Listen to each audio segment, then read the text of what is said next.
If you would, go ahead and take your Bibles and find the book of Habakkuk. We love to play with the pronunciation of the pronunciation of that word in our house, and I'm refusing right now to say it like I've been saying it in our house all week, even though one of my daughters right now is imploring me to say it.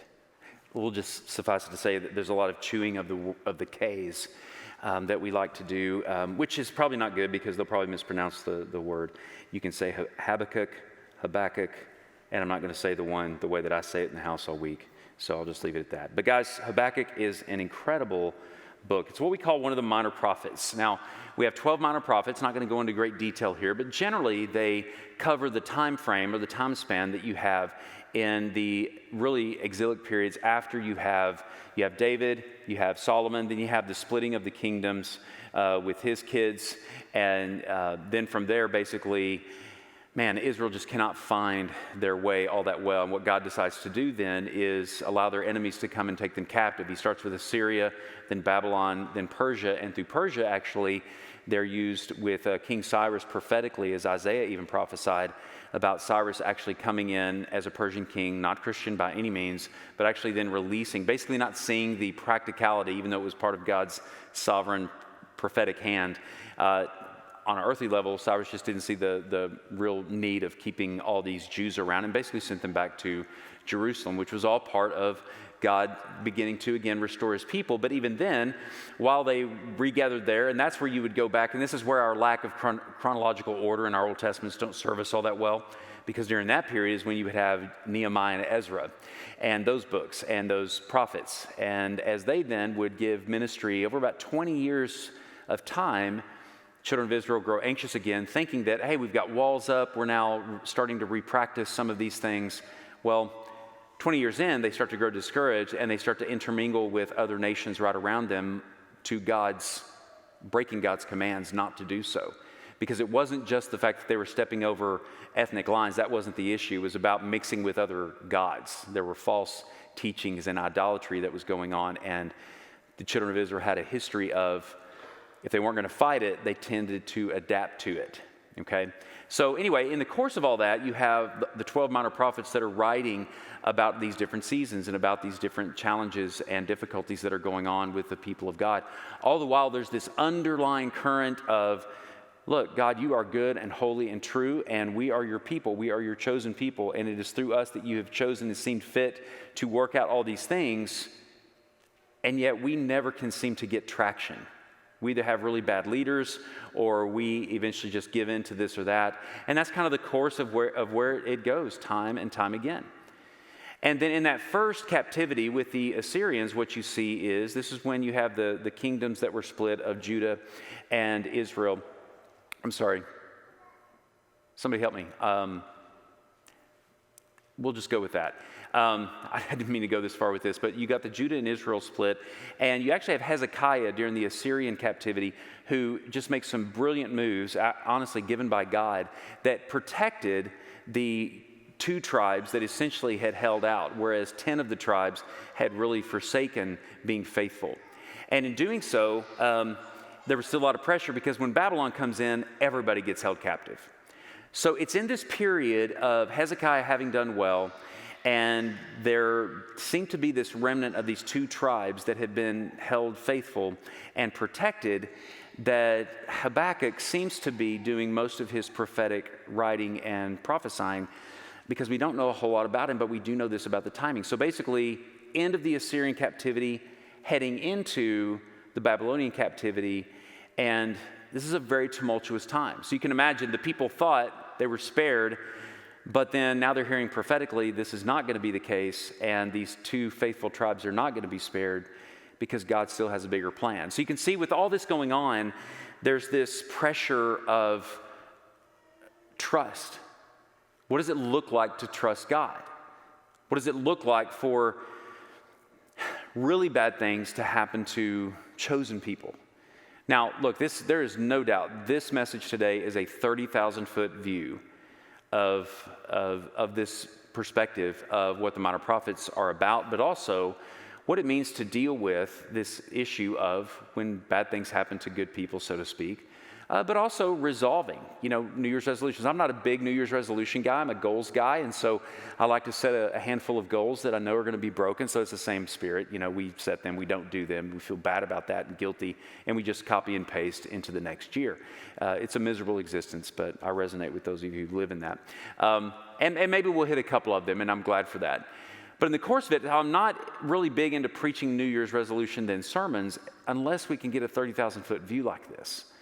And so I'm convinced this is what we need to look at, because I am convinced that in the backdrop of what we're going through and have continued to go through, as well as the missionaries that we pray for on a regular basis, okay, including like those we prayed for this morning, that we need to understand that we do have to press past this idea of trusting that God has a plan. And eventually we have to stick around and persevere long enough until we actually rejoice in the God of that plan. God doesn't desire for you to live a Christian life that simply is enduring, this enduring lifestyle of just gutting it out and just trusting that some plan is going to work out at some point. He wants you to actually rejoice in the one who has that plan. And actually, the more you press into this, the more you realize how many miles that is from, okay, you know what, I'm just going to trust that God has a plan. And if we're not careful, even though we would say we're not fatalists, and a fatalist is basically, the difference between a fatalist and someone who trusts God's sovereignty is basically someone who would fall down the stairs and say, I'm glad that's over with. That's a fatalist, as if that was just inevitable. Someone who trusts God's sovereignty would say, I need to make some better decisions because that one's on me. But, thank God, the sovereign part would have been if he had died and gone on to heaven, one way or another, it would have gotten him that day, because God establishes the number of our days according to Psalm 139. But we're not fatalistic. But too often I think that the spirit of our Christianity becomes kind of fatalistic, even if we don't mean to do so properly. And I say that because even those of us who gut it out, who just hold on to this enduring, persevering kind of mentality, which is appropriate, but what are we persevering in? Are we persevering in a trust that God has a plan? And if we're not careful, that creates a distance or maintains a distance between us and really personally worshiping our God. See, God is not interested, to put it in a particular way, God is not interested in us merely just hanging out as his people, enduring to see how things work out. He's making for himself a people who are worshipers. So the resolution for us is actually to rejoice, not to make it better, not to do a little bit better at maintaining our Christian perspective or maintaining our doctrine. Those things are all essential. But the pursuit is actually to become worshipers, or better worshipers, people who literally are worshiping the God who has this plan. And Habakkuk actually gives us a bit of a pattern for how to go about this. And so I hope that this serves you well. For whatever case, I trust that this is just what the Lord has for all of us and has had for me even this week. So in Habakkuk, if you haven't already found it, of course, here I am talking to you so much that I didn't turn to it. But if you go past Nahum, you'll find it. If you make it to Zephaniah or to Matthew, you've certainly gone just a bit too far. Head back to the left. Or as one of my daughters thinks that west is always left. And I love her dearly. And she's very brilliant, but you just don't want her being an air traffic controller. I'll put it that way. So, okay. Now, Habakkuk, if you look back at chapter 1, what we're going to look at here is this idea that, first of all, Habakkuk asks a lot of questions. And here's what he does first. In Habakkuk chapter 1 and 2, okay, and I am going through the whole book today, so it's a little bit unusual. I've already told my wife this is either going to be fantastic or awful. There's no middle ground for this sermon, so here we go. Realize that God has a plan. You absolutely have to get to this place. In chapters 1 and 2, Habakkuk does assert and realize that God has a plan. He's the God of the plan, and he gets that, but he's interacting with it. And that's part of what I want you to see in this process, because I think it's in this interaction that we see how we become resolved this year to be worshipers. In the midst of pandemics, and we hope, even though there's a surge, I hope that providentially this is kind of a blanket that increases our larger immunity, as well as, as we pursue serving one another with masks and vaccines and everything else, that still in the process, I hope that we will see towards the end of this year, maybe that we're all getting a little bit more built up against these things. In the meantime, though, a lot of people are hurting a lot. We need to help and pray for them. But in the midst of whatever, we need to understand that God has a plan. And so really, when you look at verses 1 and 2, he says, "O Lord, how long shall I cry for help, and you will not hear? Or cry to you, violence, and you will not save? Why do you make me see iniquity, and why do you idly look at wrong?" Now, this seems really bold of Habakkuk, but Habakkuk, even though we know very little of him, we know that just by reading this book that he has written, really this song that he's written, that what we understand about him is that he had a very faithful understanding of who God was, but still trusted God enough that he could ask some pretty serious questions. Now, he wasn't shaking his fist at God, but I do love that we see him asking very honest, very gut-wrenching kind of questions. Like, basically, God, where are you? I'm not seeing it. But what you'll see about Habakkuk is this. He's not one that says, God, I don't see it, as if he has tried to form God in his own image. Or when he says, why did good things happen to bad things happen to good people? He's not saying that because of some self-righteous perspective of who those good people are. He's saying it from the perspective of, God, you have made covenant promises. God, here's your character, and yet here's the character of the nations that are taking us over. I don't see that meshing. He's asking legit good questions. We don't always see those kind of questions come from an intellectual, spiritual honesty where people are really deferring and defaulting to God's nature. It's more from the position of, I don't deserve this. Do you understand that difference? It's one thing to say, why is this happening to me? Why is this happening to good people? But it's another thing when you're asking that, like Habakkuk is, from the perspective of God's character, as opposed to what I think self-righteously I deserve. Same question, completely different reasons, different angles. And I think that you'll see that God, in his patience and loving kindness, responds very well to followers, worshipers of him, who ask really hard questions, really difficult questions, even emotionally charged questions, but still are trusting that God is still going to be God, whether I get the answer or not, because I don't deserve to have all the reasons why. And so as Habakkuk goes through this, he is questioning God. It's not sinful to question God. It's not sinful to even have a complaint against God. It's only sinful to do so if your motivation in doing so is from a predisposition of self-righteousness and basically just demanding something of God that he hasn't promised in his word that he would give you. Habakkuk's working out circumstances in light of what he knows has been revealed in what he had as the Pentateuch of a faithful God, the first 5 books of the Old Testament.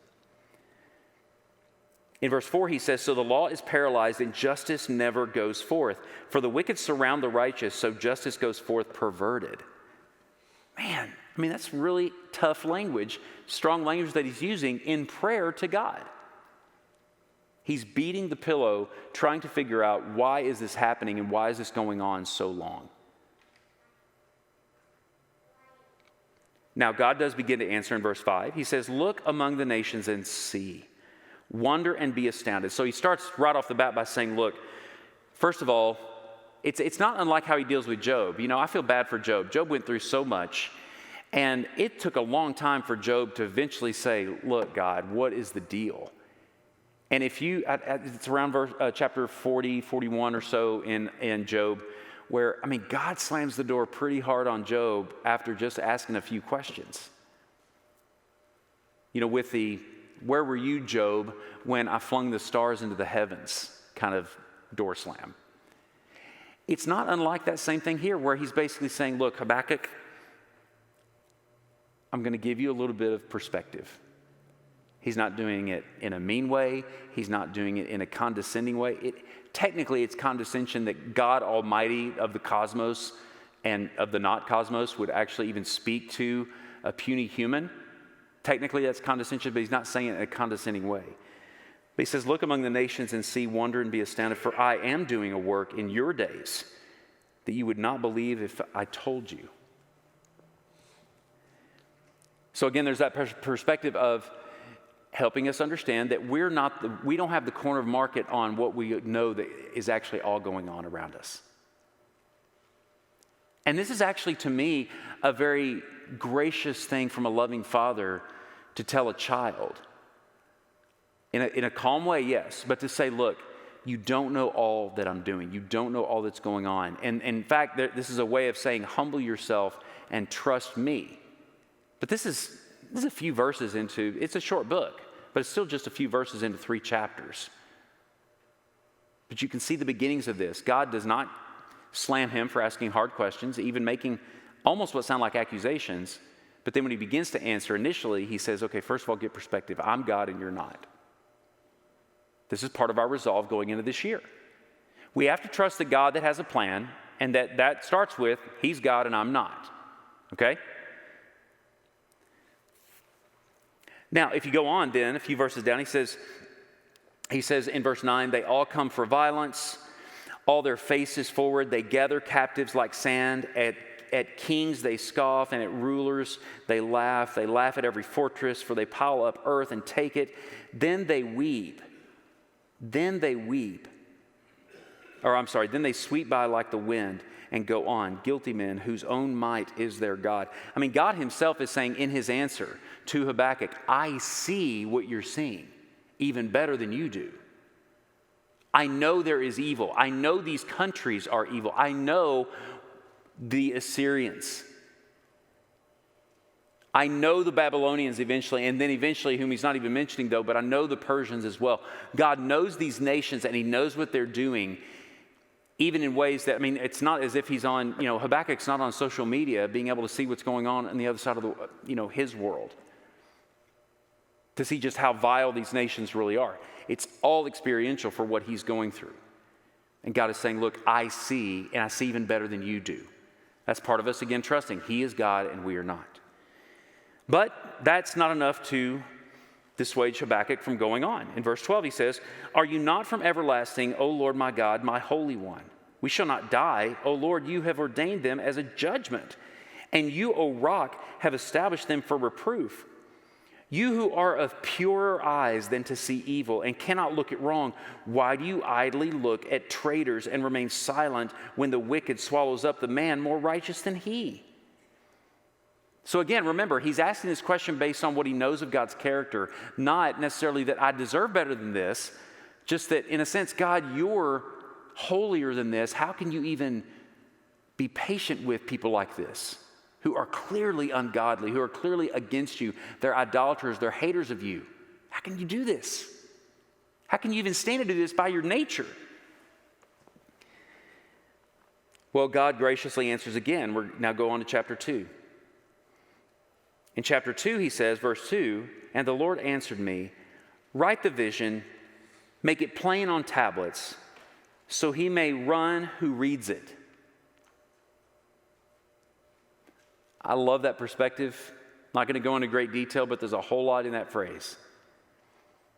So he may run who reads it. Record these things. Record what I'm about to tell you so that it serves other people who come after you, that they may be able to essentially continue in the race. It's beautiful insight into the Old Testament. It's beautiful insight into the purpose of the Old Testament to instruct the 21st century church. I like that. That was a good musical, that was cool. And he goes on, he says, for still the vision awaits its appointed time. It hastens to the end. It will not lie. If it seems slow, wait for it. It will surely come. It will not delay. Behold, his soul is puffed up. It is not upright within him, but the righteous shall live by faith. Moreover, wine is a traitor, an arrogant man who is never at rest. His greed is as wide as Sheol, like death. He has never enough. He gathers for himself all nations and collects as his own all peoples. And then he goes on in verse 6 to talk about the Chaldeans, who are the Babylonians, okay? And they're stirring up. They're about to start their captivity. And so God is saying right off the bat here with Habakkuk, he says, look, I know who they are. He says, shall not all these take up their taunt against me with scoffing and riddles for him, and say, Woe to him who heaps up what is not his own, for how long, and loads himself with pledges. He goes on and says in verse 8, because you have plundered many nations, all the remnant of the peoples shall plunder you, for the blood of man and violence to the earth, to cities and all who dwell in them. Verse 9, woe to him who gets evil gain for his house, to set his nest on high.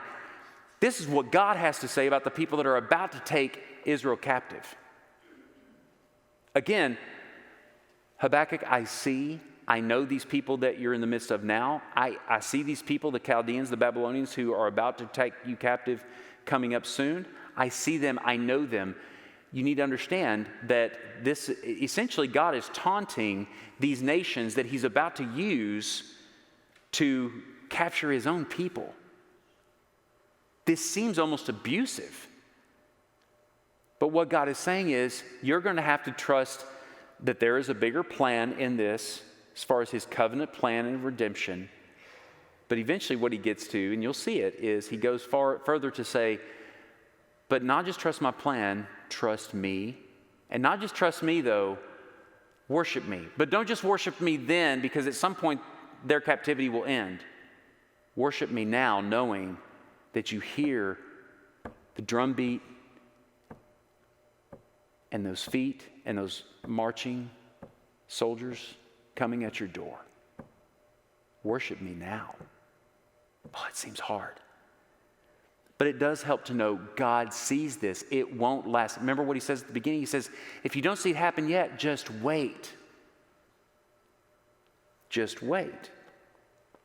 So basically, to recap real quickly, to realize that God has a plan, Habakkuk does question God, and he questions God on the basis of his character, not on the basis of what he feels like he deserves. And he says these things, and yet God answers initially by saying, look, I see, I know, there's much more going on around you than you possibly can even understand for yourself, and that you certainly see, I am God. Habakkuk comes back. Okay, but these people are really, really bad. It's vile. People are going to die. What is going on here that we have to go through this? And then God comes back again and says, look, I know what's going on, but not only do I know what's going on, I know what's going to happen to these very people who are going to be your captors. They will be judged. But it's not going to happen in a timeline that's very pleasant for you, because I have a greater plan still. Hard to see, impossible to see for most. But you have to stay with it and keep going. And what he basically ends up saying here as he moves on through the end of chapter 2 is that, verse 20, but the Lord is in his holy temple. Let all the earth keep silence before him. So what does that say? That is where, to me, and Gordon, I was thinking about you this week. I think about you a lot, brother, but not like in kind of a weird, friendly way, but just in the sense of this is the foundation for hymn writing. This is the foundation for to think about God's placement, where God is. God has not moved. Your whole world around you, under your feet, can feel like it is shaking. God is still where God is. And he sees in greater detail, and not just detail in the moment. Remember, God is infinite. God is not bound by space or time. When God sees, it's not really a past, present, or future. God sees the whole for all that it is. So not only does he see what's going on with you in your point in time, and that's not to make it insignificant, it's just to put it in perspective. But not only does he see that, he also sees the whole for what it is. All for what's going on in that moment, yes, globally, right now. If we looked at it right now at 10:19, our time, take that timestamp around the world, God sees the whole bit, everything going on in detail. But also he sees it in light of not being bound by any clock or calendar, era, eon, millennia. He sees the whole thing. And God is still seated. None of this has caused God to slip on that throne. None of it. God is still on the throne. Let the earth keep silence before him. And in a sense, I think this is where he is saying in a very kind way, but even personally to Habakkuk, he's not telling him just, shut your mouth. He's not saying that. He's saying, let everyone be quiet and listen. And this is a transition for Habakkuk. So you can ask your questions, you can hear God answer. You can ask your questions, you can hear God answer. But then at some point, you're going to have to stop and remember God is still on his throne, and let that sink in for just a second. Because as surely as we realize that God has a plan, and that is part of it, but too many people stop there. Okay, God's got a plan. Okay, let's just gut it out and endure. But you would be short a very whole significant chapter in the book of Habakkuk if you did. Because what we see here is that means matters. Trust that how God goes about doing what God is going about doing matters. That's part of a transition from, God, I trust that you have a plan, to trusting the God that has that plan. You have to lose and it's human on the most global level. I think that perhaps it's very Western on a particular level with us, this idea of pragmatism. Whatever it takes to get the right answer, whatever it takes to get the right policy, whatever it takes to be in the right, or basically whatever it takes to just win. Just whatever it takes. And as long as it's your team, then you'll diminish whatever rules or laws or, penalties, whatever it takes, however small or big, that it took to get there. It just happens. To the opposite side, if it's not your team, man, you will cry foul, you will cry injustice to whatever end. Because too often we are riddled with this idea of pragmatism, and God is saying, actually, how I go about things matters to me as much as what is coming about. Children of Israel, the Exodus, none of us ever look in our maps anymore, hardly at all, unless you're in a really good, great Bible study. But go ahead, look at the journey at some point. I don't know of too many A to B practical distances that were traversed during that 40 years of the Exodus. They were so close in year 1 to the promised land. You just can't even look at the Exodus and not think that what God is doing in the development and the character and the growth of his people is just as important to God as where they're going to wind up. That's part of the transition. Once you resign yourself to that, you're not done, though. But you're on the way to accepting the fact that God has more for me here than just the win or the end or the promise. God has for me himself. That's what he tries to capture in the lives of his people in the process. Means matters. A reminder of God's place in man's condition brings the redeemed to at least be patient, to shut their mouths, and to praise him in the meantime. And that's where we go in chapter 3. So I will say, actually, in stemming off of verse 20, that I would say this, heading into this, that we realize that God has a plan. That's clear. But we also have to rejoice in the God of that plan, and that's Habakkuk 3. But really, for me, Habakkuk 3 starts in verse 20, which we just read. So I would say this, rejoicing begins with seeing. Again, you can resolve yourself to say, I'm just going to make it through, I'm going to trust that God has a plan, but knowing that God wants you to be a worshiper is totally different. Or it's totally more, I'll put it that way. So realize he has a plan, trust it, but then go further. Go further. See that God is seated on his throne and nothing can cause him to move. So rejoicing in the Lord of the plan, in the God of the plan, it begins with seeing rightly. God has a place, he is holy and he is sovereign. Man has a place and he is utterly dependent and in awe. Isn't that what he's kind of set, and I don't mean this in a sneaky way, but isn't that kind of how he's already set it up with Habakkuk? First question, God's first answer, look, Habakkuk, I see. Even if I told you, you wouldn't believe everything that I'm seeing. It's even worse than you think. But again, God is God and I'm not. Habakkuk asks more specific questions about his character, and God says, oh, it's even worse than that, but I'll let you in on this. I'm going to taunt the Chaldeans, and I will bring judgment to the Babylonians, but I'm going to use them, these horrible, terrible people, but they're going to be used for a reason. Habakkuk doesn't have to get it, even understand that whole thing before he heads into worship, which I think is a really important thing the scriptures don't say here. Much like we often see in the Psalms when David goes from asking questions to being in great fear, probably in a cave somewhere being chased by Saul, but then before the end of that psalm, he's rejoicing. We don't see a lot of reason to think that the circumstances have changed. We don't see anything in here where Habakkuk goes, oh yeah, I totally get that. Okay, let's praise now. No. He says, okay, be quiet. Sit in silence in light of what you're seeing right now, which is I'm on my throne still, and that hasn't changed, and you're still completely and utterly dependent upon me. Let that sink in for a minute, and now let's go. Because there's more to be done, and that's what he does. God's place is holy and sovereign. Man's place is dependent and in awe. So this is where in chapter 3, this rejoicing begins to persist. But look at how it persists. It persists much of the same way that his resolve to just endure began, which is basically through prayer. Please understand, this whole book is essentially praying and singing. It is a communication between man and God. But if you're going to move from just simply saying God has a plan, I'm going to trust it, and actually become a worshiper in the here and now, not even understanding that plan, if you want to become that person, a person of his who is a rejoicer in all things and in all circumstances, you have to keep praying.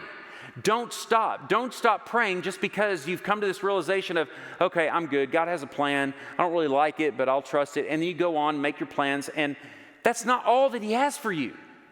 He has for you to be a worshiper, and it's going to have to persist through consistent, constant prayer.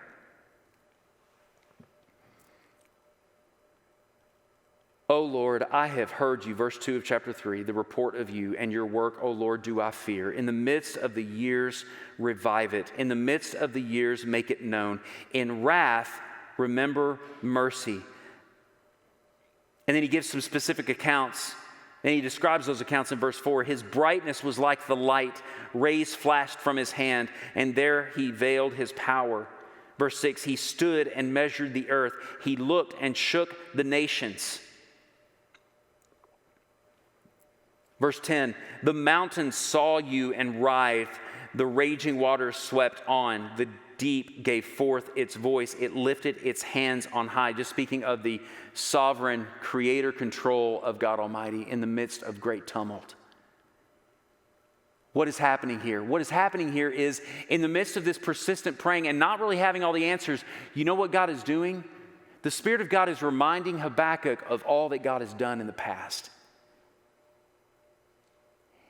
Habakkuk is stepping out of his present circumstance just long enough to remember, you know what? God has been faithful before. Even in his very frail humanity, his short dash of birth to death, he's remembering enough from stories that he has heard from of old of how God had been faithful to do a work. And that is the God that he is trusting. He's not resigning himself to say, oh, you know what? It's going to work out just like that. It's going to be fine. No, he's saying the God that did all that, the God that did work it out, or even if there was great difficulty, that God is still this God now. Why? Because verse 20 of chapter 2. Because God is still on that same throne doing the same stuff that God does. And I can trust him. So part of this is his praying to persist in this and to press beyond just a resignation to accepting God's plan, to being a person who rejoices in the God of that plan, is praying. You adore him for what he has done and who he is. You do make supplication. You do ask God to do the same. It's a very biblical prayer. God, you have done this before. Do it again.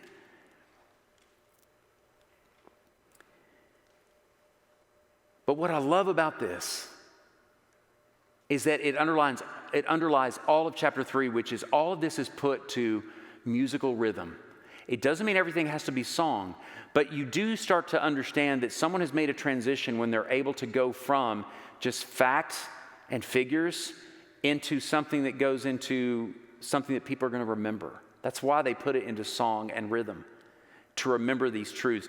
He is being so profoundly affected by what God is laying out before him in this moment, is that he is starting to understand that this is truth that needs to occur for future things, like a future Babylonian captivity, like a future Persian captivity. And even for those who then are delivered from that, and again, he's not seeing all this, but he knows that this is who God is and this is who we are. And this is such a universal principle that in order to go from people who are resigned to trust God's plan to rejoice in the God of that plan, I need to put this down in such a way so that people remember it and sing this song.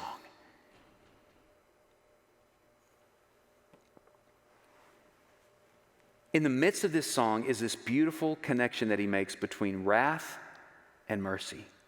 And it's at the very beginning in verse 2.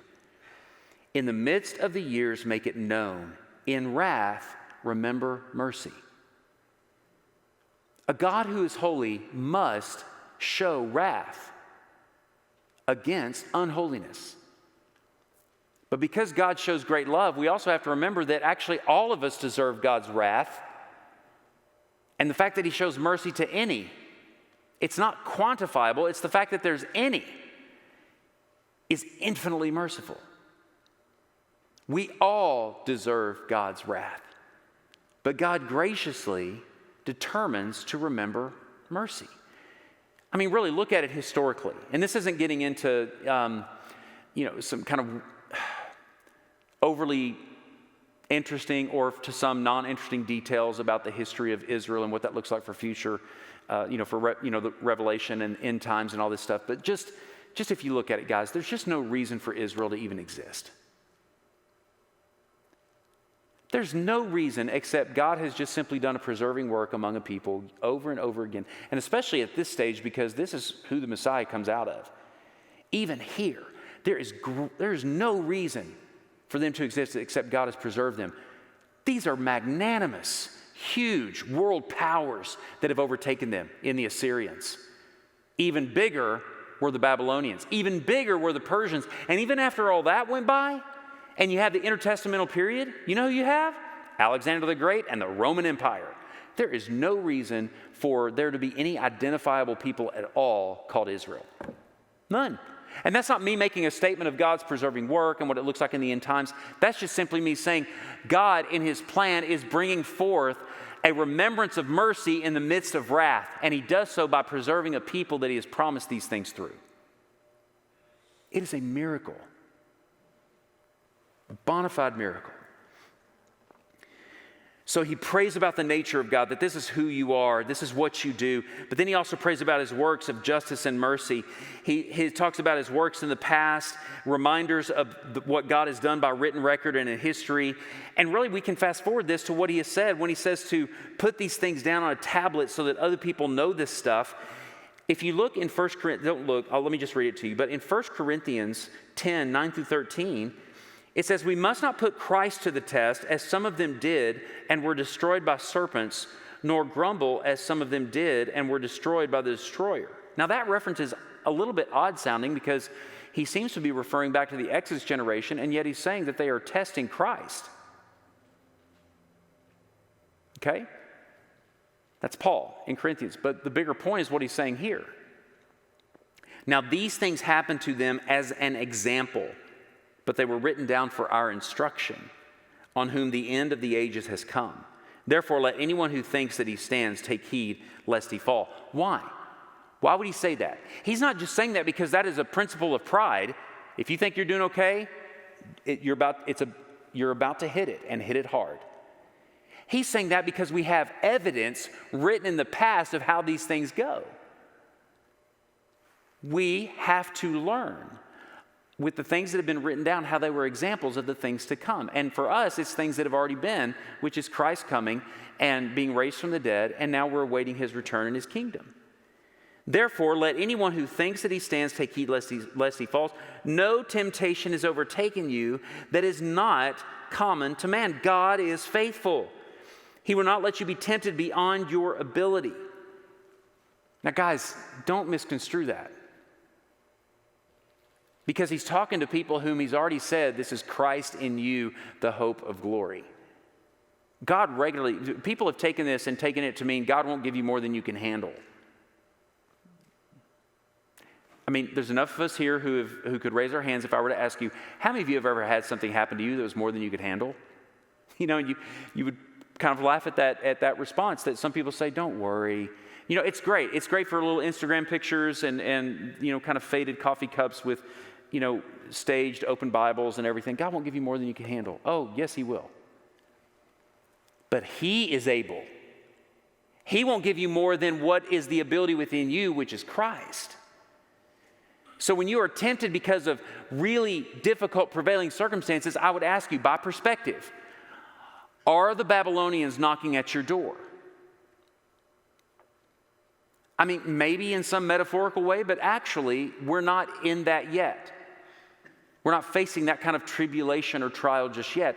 And yet God was persistent to say, I am the one who shows mercy in the midst of wrath.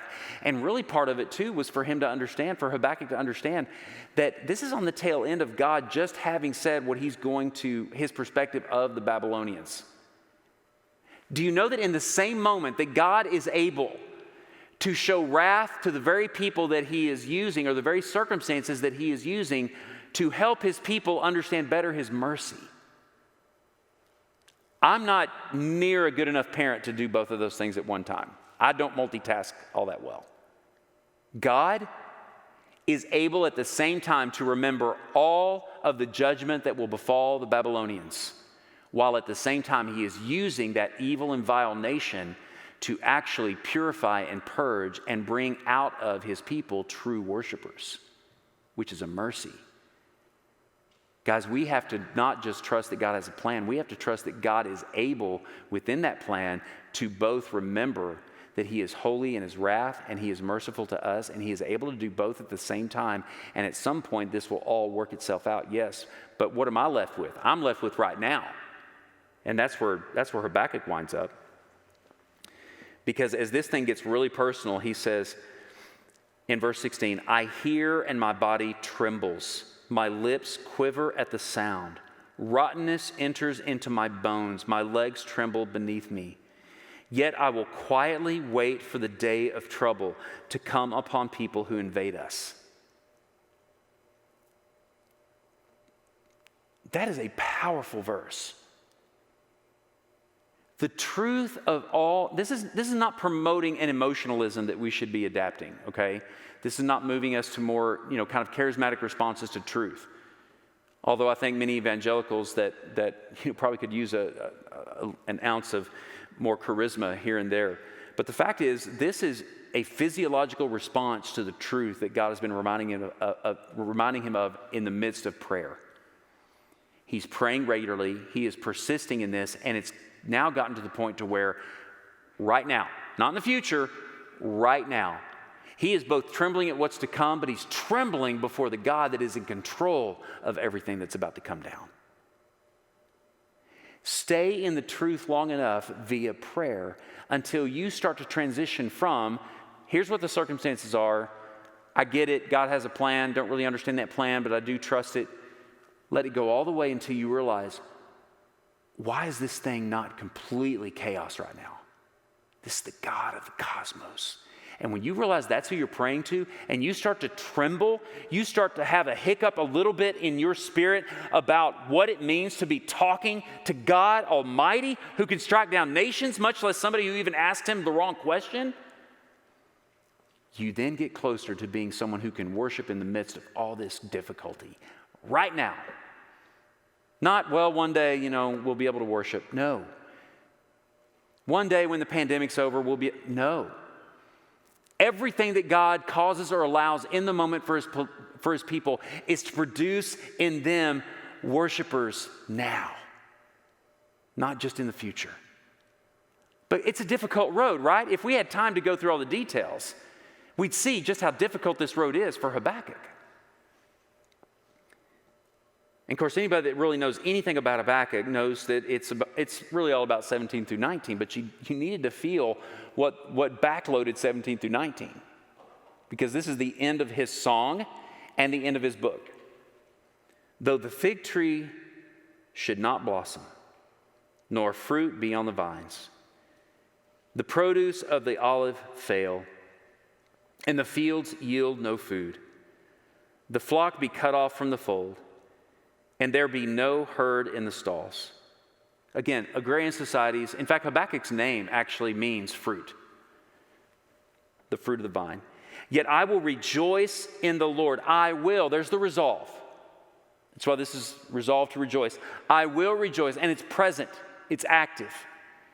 I will rejoice in the Lord. I will take joy in the God of my salvation. He knows that God has saved him now because positionally, he is one of God's own.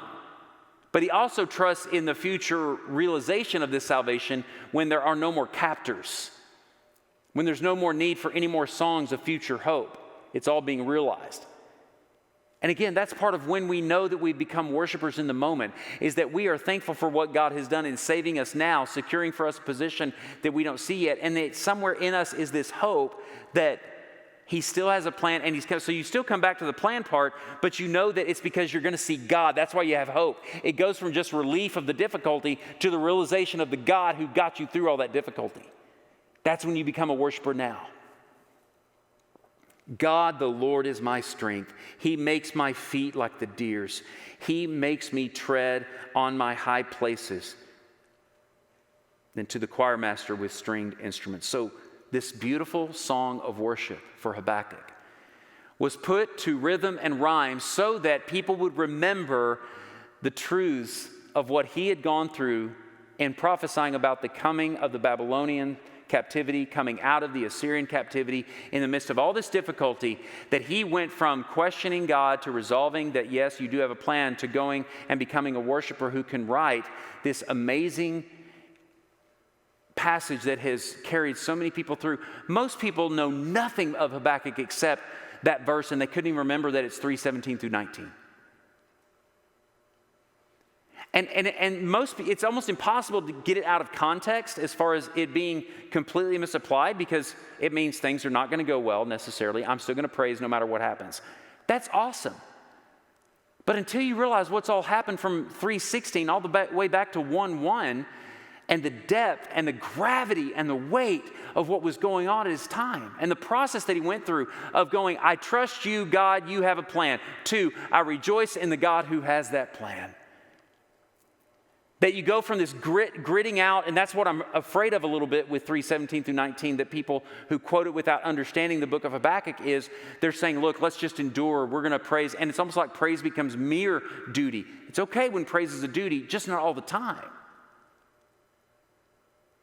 When you persist through prayer, when is the last time your knees trembled before the holy God that you prayed to? When is the last time that you quaked in the moment of, as difficult as things were, that God was still greater? That you looked at Scripture and you gazed upon Him still seated on that throne.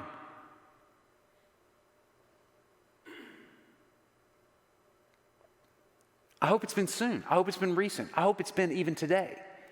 Again, it's not the pursuit of emotionalism, but it is the pursuit of saying, I'm not just one who intellectually resigns or assigns that God is the God of the plan.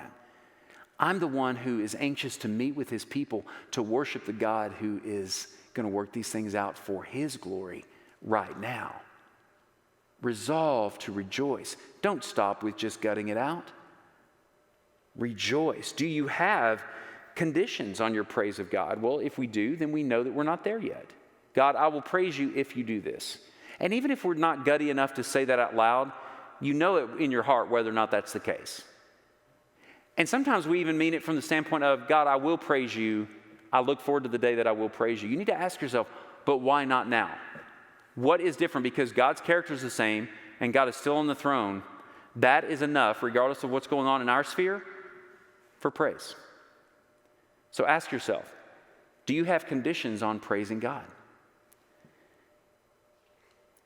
The second thing is, do you really want God's glory on display? Because Habakkuk started out by saying, God, with your character, I don't see how this meshes up, but he also certainly wants peace and favor for his people. But ultimately, he starts to see, as his knees quake at God being on the throne, he starts to see this is about God's glory, and I have to trust how God wants to glorify Himself. Do you really want God's glory, or do you want circumstantial favor? Sometimes, maybe rarely, those two things go together. But there's a whole lot. It's basically how rare it is for someone to be incredibly healthy, and incredibly wealthy and incredibly humble before God. God doesn't give that gift to a whole lot of people, some for sure. And I'm not saying you can't have that. It's not a caste system, but I am saying it's difficult. For most of us, God has chosen the means of some measure of suffering for his people to know him better. And then lastly, how's your praying and your singing? I think that's really part of the litmus test on whether or not we're praising God now. Do you war against what's going on in your own soul with praise, with prayer? Or are those things that have gone by the wayside heading into the new year where it's been filled more with fret, more filled with getting information from internet, from social media, from news outlets, instead of praying, instead of praising, finding reasons to be skeptical of what either God is doing or what God's people are doing, rather than knowing that you have reason to praise. You have a God to pray to now. God, I pray that you would help us in this. I pray that you would help us to be those who would ask ourselves, are we conditional at all in our praise? Do we, even if we weren't to say it, are there things that we think need to go away or need to happen in order for us to praise you? God, that is an indicator that we're not seeing this rightly, because in that verse 20 it says so clearly that you are still on your throne and we are to be still and quiet before you. So Lord, help us to do so at the beginning of this new year. As surely as circumstances have given a resurgence of so many illnesses and the like, yet we are still in circumstances that force us to think, in a sense, more lofty about what it means to give you praise. That it's not connected to circumstance, because no circumstance changes your position on your throne, nor alters your character. You still are a God of wrath, and you're still a God of mercy, and you are worthy to be praised. And God, I pray this too, that whether it's primary or secondary, but I pray that there would be something in this that provokes us to pray, to be people of prayer, not just for prayer requests, but to recount in prayer the good and great things that you've done, the awesome nature of your own character. To persist in prayer, knowing that the end result is not going to be our understanding of what's going on. It's not going to be even that we resolve that even if we don't understand, God's got this. No, that we're going to go all the way until we just basically don't stop praying until our prayer becomes a song. Let that be us. Let us be a model of that in this community, in this region. Let Milford Bible be the people who will pray and pray through things until our prayer turns into song. May it be done for your glory and your name's sake. It's in Christ's name we pray, amen.